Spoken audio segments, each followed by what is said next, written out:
सुनिए, सुनने में धैर्य का परिचय दीजिए। भाजपाई, कांग्रेसी, सपाई, बसपाई होकर मेरी बातों को मत सुनिए। थोड़ी देर के लिए दलगत राजनीति से ऊपर मस्तिष्क को करके फिर जो संदेश यहाँ से दिया जा रहा है उसे सुनने का प्रयास कीजिए, ठीक है। सैद्धांतिक धरातल पर भारत स्वतंत्र देश नहीं है। मैं उदाहरण देता हूँ। शिक्षा की नीति मेकाले के द्वारा क्रियान्वित की गई, उसे राजनीतिक तंत्र अभिशाप न समझकर वरदान समझ रहा है। रक्षा की प्रणाली जिधर आपने संकेत किया वो हमारी सनातन संस्कृति के सर्वथा विरूप है, प्रतिकूल है। कृषि गौरक्ष वाणिज्य के प्रकल्प जो आजकल भारत में क्रियान्वित हैं वे सनातन विज्ञान के सर्वथा प्रतिकूल हैं। और उद्योग के प्रकल्प भी हमारे अपने नहीं हैं। अधिक मैं क्या संकेत करूं, संविधान की आधारशिला ही हमारी सनातन संस्कृति के अनुरूप अब तक हमको प्राप्त नहीं है।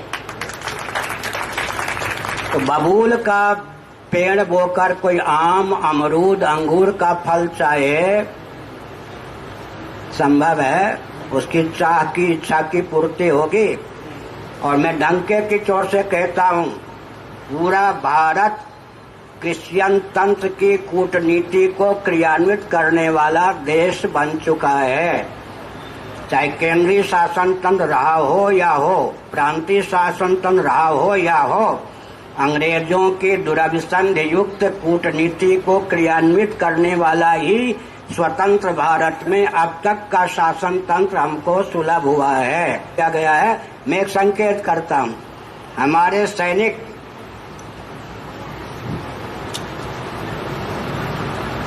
युद्ध जीतते हैं और ऐसी वातानुकूलित कक्ष में रहकर राजनेता समझौता करके उनके बलिदान पर पानी फेर देते हैं।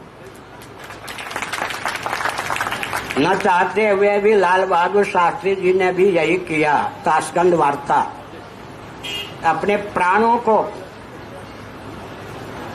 हथेली पर रहकर हमारे देशभक्त योद्धा जूझते हैं, लेकिन 2 घंटे की वार्ता के ब्याज से राजनेता उनके बलिदान पर पानी फेर देते हैं। समझ गए। वाजपेयी जी को मैंने सावधान किया था 7 महीने पहले जम्मू कश्मीर आदि क्षेत्र की यात्रा करके, और मैंने घोषणा कर दी थी पटना में और भुवनेश्वर में पाकिस्तान आक्रमण करने वाला है। हमारी बात अनसुनी की गई। 7 महीने बाद कारगिल युद्ध हुआ। जानबूझकर सैनिकों को गाजर मूली की तरह कटवाने का अभियान है। यह सार्वजनिक सभा है। मुझे जितनी बात मालूम है शायद सेनाध्यक्ष को उतनी बात न मालूम हो सीमा के संबंध में। समझ गए। मैं एक संकेत करता हूँ। माननीय दलाई लामा जी जब भारत में अतिथि के रूप में बुलाए गए, उसी समय उनके ब्याज से चीन ने अपने गुप्तचरों से, आतंकवादियों से, अराजक तत्वों से भारत की सीमा और भारत को भर दिया। साथ ही साथ आपको पता है। और मैं एक संकेत करता हूँ, इतने आतंकवादी होते हैं, उनका कोई निश्चित वेश नहीं होता। बात ठीक है ना। उनके वाहन का कोई निश्चित रंग नहीं होता। अब तक ये सुधार नहीं हो सका। हमारे सैनिक निश्चित वेश नहीं होते हैं, उनके वाहन के निश्चित रंग ही होते हैं। आतंकवादी हमारे सैनिकों को, उनके वाहन को सुगमता पूर्वक पहचान जाते हैं और आघात कर देते हैं। बल्कि बड़ी विचित्र बात यह है, पाकिस्तान ने, बांग्लादेश ने बुद्धिमत्ता पूर्वक, जिनको हम सैनिक कहते हैं, हथियार चलाने में समर्थ, उससे ऊपर के जितने हैं, कितने मस्तिष्क को खरीद रखा है आपको नहीं पता है। हमसे क्यों पोल पट्टी खुलवाना चाहते हैं? हमारे देश के रक्षा विभाग के मनुष्यों का मस्तिष्क पाकिस्तान और बांग्लादेश तथा चीन ने खरीद लिया है।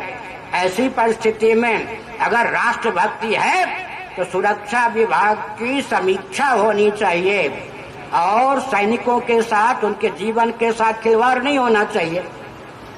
और अंत में देश के विभाजन के बाद सुलभ स्वतंत्र भारत का संविधान कैसा होना चाहिए था और शासन का स्वरूप कैसा होना चाहिए था। एक महाराणा प्रताप इत्यादि के मस्तिष्क में स्वतंत्र भारत का स्वरूप क्या था, दूसरा विभाजन के बाद का भारत कैसा होना चाहिए था। इन दोनों बिंदुओं में जिसकी आस्था हो वही राजनेता और राजनीतिक दल भारत में चुनाव लड़ने में अधिकृत हो, तब सेनाओं की दुर्गति का अंत होगा। अन्यथा ये सुरक्षा के नाम पर, शांति के नाम पर गाजर मूली की तरह कटवा देंगे। इनके घर के बेटे कहाँ हैं? जितने मंत्री हैं इनके घर के बेटे सैनिक हो ना, तब मालूम पड़े ना, समझ गए ना। ये जितने मंत्री हैं अगर विवाहित हैं, नहीं है तो भतीजा को रखो, बेटे को रखो, पोते को रखो, तब मालूम पड़े कि सैनिकों की क्या दुर्गति होती है। और मैं संकेत कर दूं, तान के एजेंट बन के बने हो। मैं एक संकेत करता हूं, परमाणु विभाग हो, कोई भी विभाग हो, हमारा भारत का सत्ता लोलुपता दूरदर्शिता के चपेट में आए हुए राजनेता और राजनीतिक दलों के कारण कोई विभाग सुरक्षित नहीं है, जिसकी जानकारी यहाँ के मंत्रियों की अपेक्षा पाकिस्तान, बांग्लादेश, चीन, रूस, अमेरिका को न प्राप्त हो। ऐसी स्थिति में देश को पुनः संगठित करने की और सनातन संविधान के अनुसार, विधा के अनुसार ढालने की आवश्यकता है। सैनिकों को लेकर मेरे हृदय में अपार अपनत्व है, मैं रोता भी हूँ। आज भी कह रहा था कि सैनिकों के साथ अत्याचार करने वाले राजनेताओं सावधान। देखिए हमारे यहाँ की युद्ध प्रणाली, ये तो राजस्थान है या नहीं।